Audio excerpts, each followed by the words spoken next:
In the quiet hours of an October night in 1984, a bright young student's life was brutally extinguished in her own apartment, igniting a mystery that would haunt Dallas, Texas for decades. Imagine a friendly gesture, opening your door to a stranger in need, becoming the decision that seals your fate. The key to solving a brutal crime lay hidden, waiting for the perfect moment. Angela Soto, known affectionately as Angie, was born in Elam, California on September 19, 1964. She was a bright, ambitious student at Southern Methodist University whose life was as vibrant as the 1980s Dallas social scene she adored. Angie stood out not only for being one of the few females in the challenging fields of computer science and electrical engineering at that time, but also for her involvement in the Zeta Tau Alpha sorority. She was its social chair, and Angela's independent spirit shone through as she lived in her own apartment while still a junior, a place she paid for herself. The youngest of 5 children, Angie was renowned for her friendly, cheerful, and sincere demeanor, lighting up every room with her brightest smile. She was not just an academic achiever. Her beauty and bubbly personality made her a beloved figure on campus. Her active participation in sorority activities, coupled with a demanding double major and a part-time job, showcased her remarkable drive and energy. But behind the facade of academic achievements and college parties, a sinister plot was unfolding, an encounter with a mystery assailant that turned deadly. Who wanted to harm Angie and why? The night of October 12, 1984, began like any other college evening in Dallas. 20-year-old Angela Soto spent her Friday night at the State Fair of Texas, enjoying the vibrant atmosphere with her friends Russell Buchanan and Anita Kadala. Angie's boyfriend, Ben McCall, a construction supervisor who had to rise early for work, was unable to join them. The fair was a prelude to their night at the exclusive Rio Room Dance Club. At the club, Angie, known for her sociable and lively nature, was in her element, mingling and moving from table to table with her radiant smile and infectious energy. Nobody knew this night would be her last. The night progressed with Angie dropping off Buchanan first near his apartment in Lower Greenville, and then Kadala. Originally, Kadala had planned to stay over at Angie's condo, but decided against it due to Angie's plans to attend a football game early the next day. Before driving home, Angie made a brief stop at her boyfriend Ben McCall's place.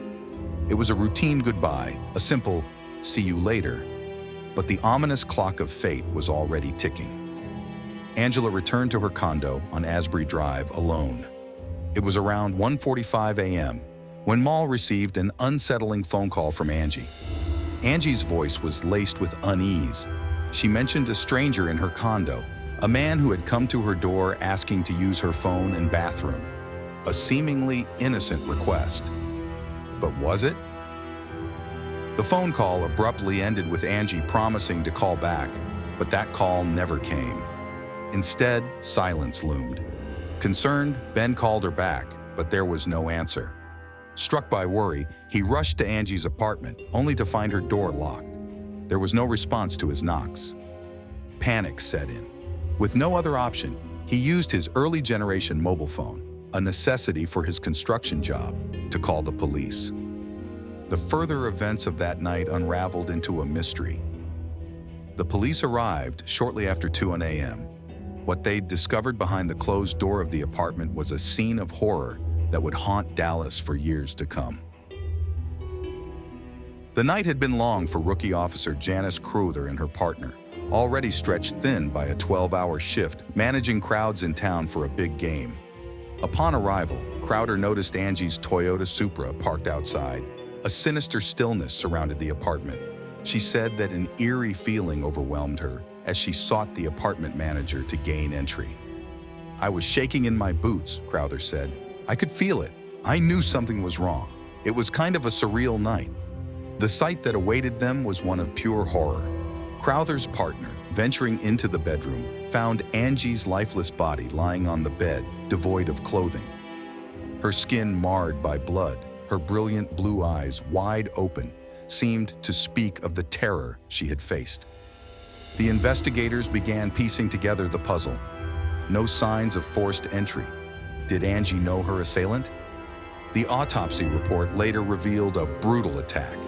Angie had been sexually assaulted and stabbed 18 times, with many of the wounds piercing her lungs and heart, leading to her untimely demise. The adjacent bathroom bore residues of blood, suggesting an attempt to clean up after the gruesome act. A single shoe was... And why? As dawn broke over Dallas, the sun's rays couldn't dispel the darkness that had descended. A killer was at large, and a community reeled in fear. But this was only the beginning of a mystery that would take decades to unravel. The Dallas Police Department faced a daunting task. A brutal crime had been committed, and now the race against time to find the perpetrator began.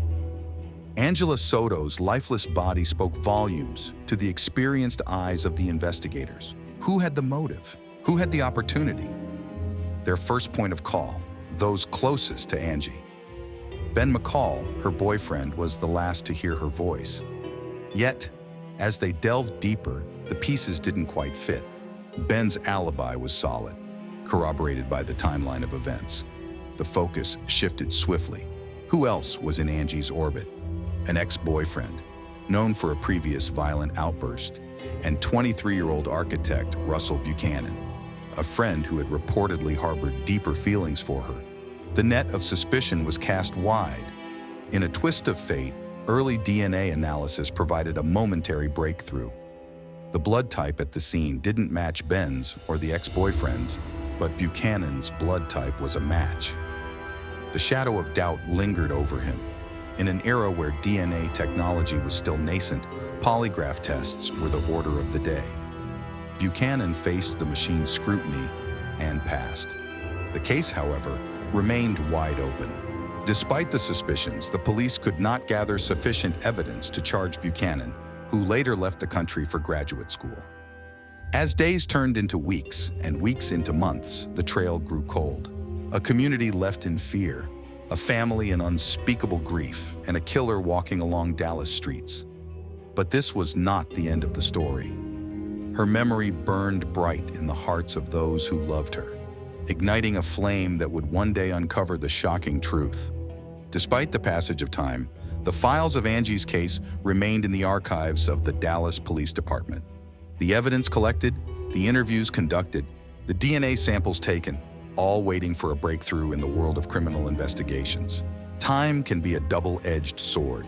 While memories fade and leads go cold, technology advances, opening new doors that were once closed. The late 80s and 90s saw significant advancements in DNA technology.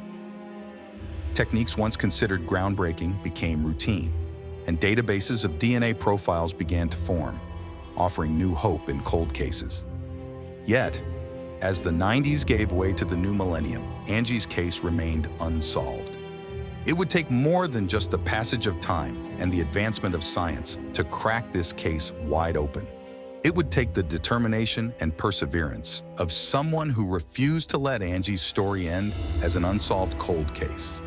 In every story marred by tragedy and injustice, there occasionally emerges a figure of unwavering resolve. For Angela Soto, this figure was Sheila Wasaki, her former college roommate and dear friend. Sheila, a psychology major, was the opposite of Angie. She battled dyslexia, struggled academically, and was also shy and reserved.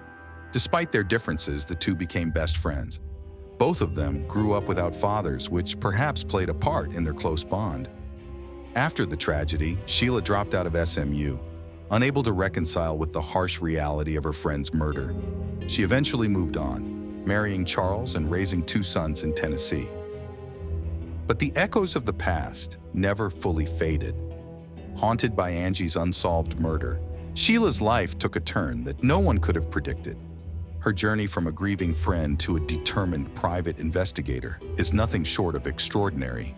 Years after Angie's death, Sheila, far from the world of criminal investigation, found herself at a crossroads.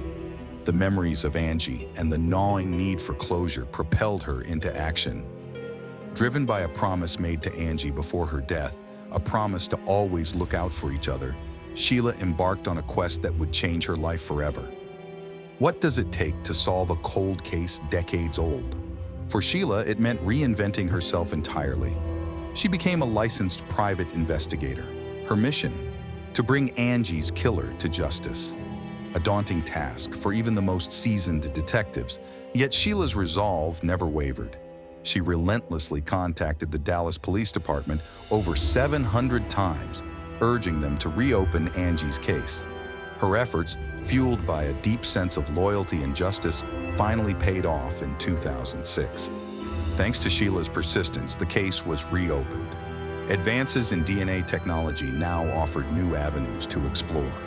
The previously collected DNA samples became the key to unlocking the mystery of Angie's murder.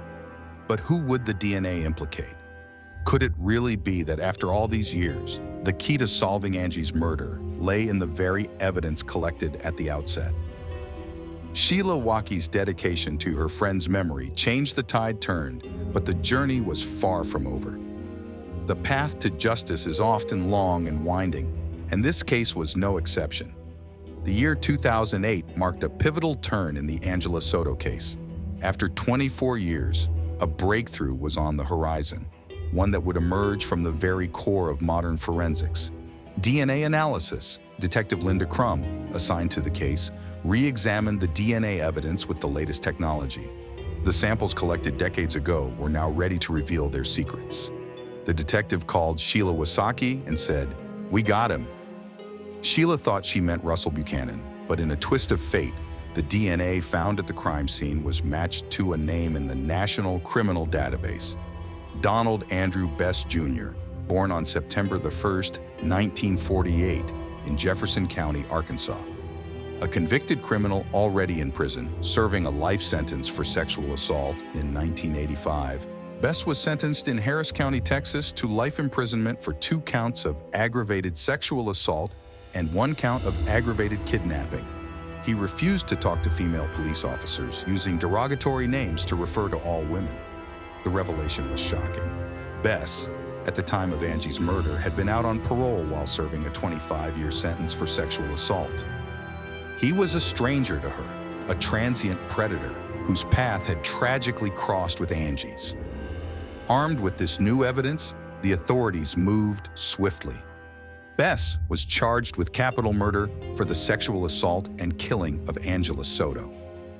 The trial, held in 2010, was a culmination of years of pain, hope, and relentless pursuit of justice. The courtroom was charged with emotion as evidence and testimonies unfolded. One by one, witnesses took the stand, including Bess's ex-wife and several other women who testified to his history of violence and sexual assault. The defendant's ex-wife testified that he had also abused their child during their marriage. When 61-year-old Bess stood trial for murdering Soto, he was in poor health. His heart attack caused a 3-day delay.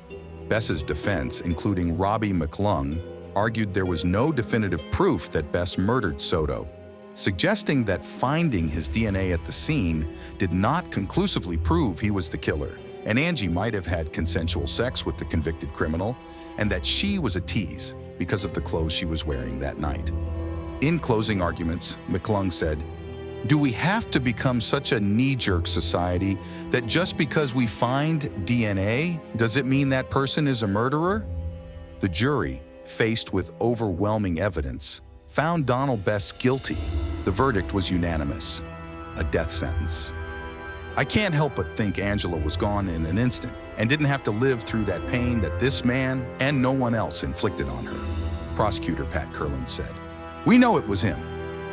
Then Kurland stood in front of Bess, looking at him, and said, "You and no one else are responsible."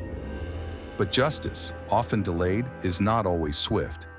Bess's appeals would stretch on, keeping him on death row for years. In October 2022, he died of a heart attack while awaiting execution. For Angie's family and friends, the verdict brought a sense of closure, though the pain of loss remained. The conclusion of the trial, however, did not bring an end to the discussion and analysis of the case. The lead investigator on the case, Virgil Sparks, shared his belief that Soto's attacker was in the apartment when her boyfriend, Ben McCall, knocked on the door.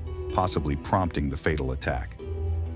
"I believe that when McCall knocked on the door, she tried to get up or call out," Sparks said. He also believes that the suspect cleaned up quickly and left the apartment while McCall was searching the neighborhood for Soto. For Sheila, solving Angie's murder was just the beginning. She said she was going to retire once Soto's case was solved. However, the tide turned when she began receiving letters from people desperately seeking answers about the unsolved cases of their loved ones, and she decided to keep it going.